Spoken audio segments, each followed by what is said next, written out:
Michael Knorr.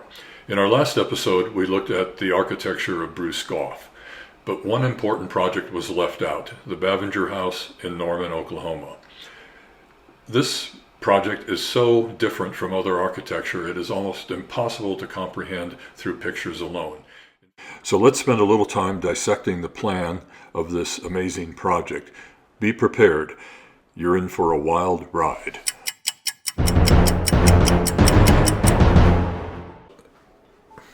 The Bavinger house, created in 1951, is essentially one space, designed without any preconceptions of what a house should be. To understand it, you have to understand the floor plan in 3 dimensions. The exterior wall of native rock emerges from a hillside, climbing several stories in a logarithmic spiral, a shape frequently found in nature, as in snail shells, and mathematically in fractal patterns. Occasionally, glass cullet, the waste product from a glass factory, replaces rock like jewels in the rough. The space is closed with straight walls of frameless glass and a pivoting door. Mrs. Bavinger loved tropical plants. She nurtured them next to the flagstone floor on stone ledges. A pond provided humidity, making the entire home a plant-filled oasis. A stairway wrapped around the central core, suspended from the ceiling on cables. The stairs rose in increments of about 7 steps each, with landings provided after each section. A steel column, represented here in red, rose nearly 60 feet at the very center of the plan. We'll come back to that in a moment. Each stair landing branched out into circular pods, which were also suspended from the ceiling on steel cables. The main floor space flowed underneath them.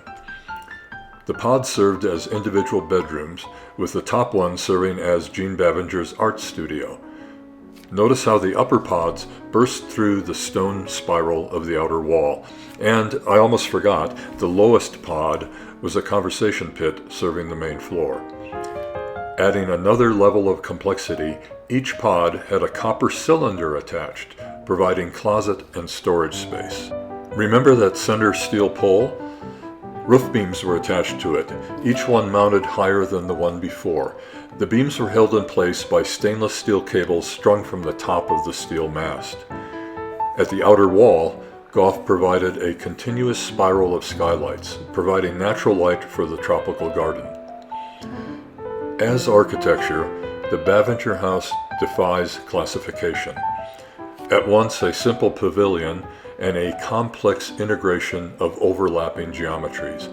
It is multi-dimensional pure architecture. It is a celebration of space. The Bavinger house is Bruce Goff's masterpiece.